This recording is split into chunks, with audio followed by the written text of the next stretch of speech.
जो तुम्हें कर्म मिला है उसे धर्म के अनुसार करो, भगवत समर्पित कर दो, वो यज्ञ हो जाएगा, उसका फल मिलेगा तुम्हें आनंद, भगवत प्राप्ति, महासुख। कर्म वही है, पर जब अहंकार से प्रेरित होकर अपने लिए करते हो सुसुख वांछा, तो उसमें अधर्म वृत्ति बढ़ जाती है। अधर्म वृत्ति निश्चित आपको भोगना पड़ेगा। यदि भगवान की शरण में हो जाओ, अबलो नशानी अबना नशई हो, वो कृपा करे तो सब क्षमा हो जाए।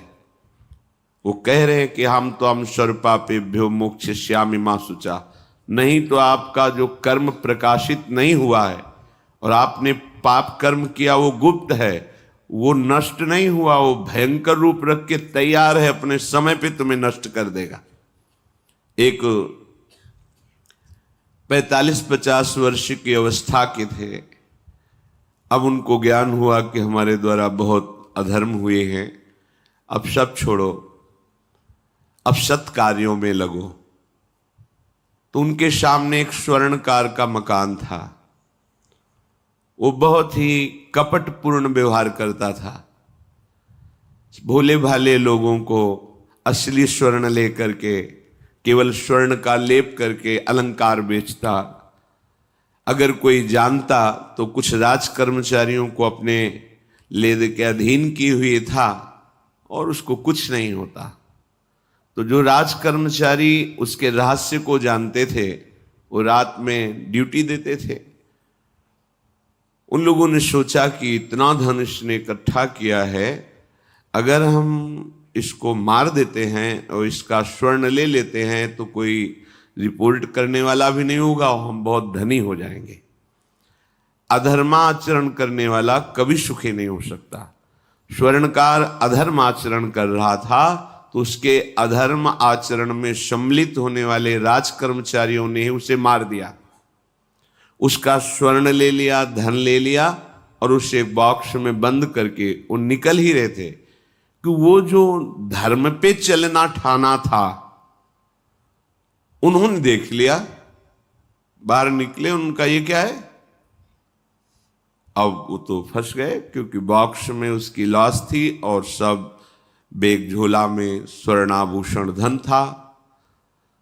उन्होंने तुरंत उसको कहा, आवाज मत दीजिएगा, देखो हम तुम्हें हिस्सा दे देंगे, ये जो धन हमारे पास है इसको हम 3 हिस्से में बांट लेंगे और इसको हम नष्ट कर देते हैं, कोई जानेगा नहीं, हम राज कर्मचारी हैं, किसी तरह का फसाव नहीं होगा। उन्होंने कहा, ये मैं अधर्म का कार्य नहीं कर सकता, मैं तो अब हल्ला मचाऊंगा, सबको बुलाऊंगा और बताऊंगा कि तुमने इसकी हत्या की है और इसका धन अपहरण कर रहे थे। अब राज कर्मचारी, उन्होंने सोचा हमारी ड्यूटी भी जाएगी, धन भी जाएगा, सजा भी मिलेगी। दोनों ने इशारे में ही बात कर ली और हल्ला मचा के दौड़ पाए, पकड़ो इसे, पकड़ो, जाने न पाए। उसे पकड़ लिया, लोग इकट्ठा हुए, क्या हुआ, देखो ये धन अपहरण करके जा रहा था, इसकी हत्या कर दी। तो हम लोग गश्त लगा रहे थे तो हमें शंका हुई, आए तो देखा ये पकड़ा गया, जो धर्म से चल रहा था उसको पकड़ लिया। अब तो प्रमाण, राजकर्मचारी खुद गवाही देने के लिए तैयार, उसे बंद किया गया, मुकदमा हुआ।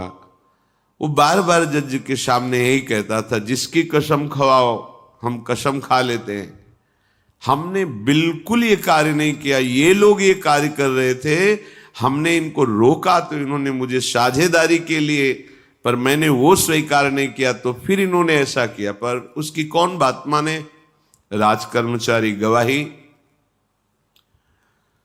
मुकदमा लंबा खिंचा, उसे जेल में रखा गया। हर बार आके वो यही प्रार्थना करता, कई वर्ष तक चलता रहता मुकदमा, जेल का उसे बड़ा कष्ट भोगना पड़ता। वो विचार करता कि मैं अगर हिस्सा ले लेता तो बच जाता, लेकिन धर्म से चल रहा था तो देखो मुझे कष्ट भोगना पड़ा। मुझे लगता है भगवान के दरबार में न्याय नहीं है, धर्म रक्षा नहीं करता, ऐसा लगता है।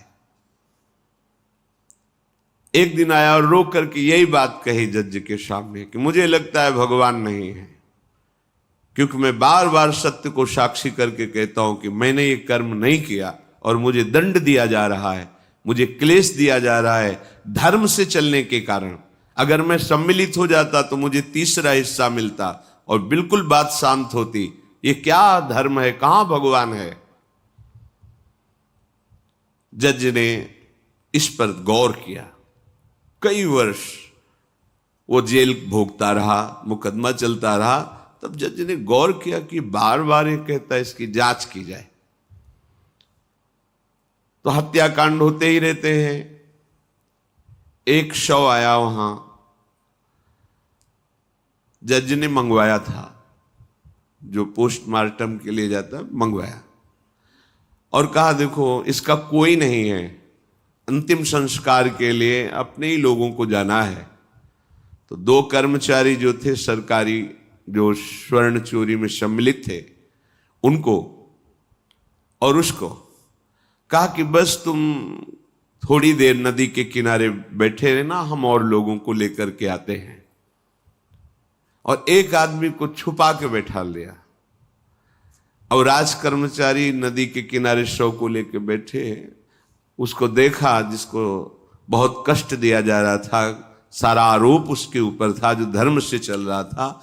उसे कहा माना नहीं ना, अगर मान लेता तो तीसरा हिस्सा भी मिल जाता, बात वहीं खत्म हो जाती है। देखा, फंसा दिया, तेरे को आजीवन कारावास मिलेगा, कोई नहीं बचा सकता तेरे को। मेरी बात नहीं मानी, कह रहा था हल्ला मचाऊंगा, ऐसा वैसा, अब भोग।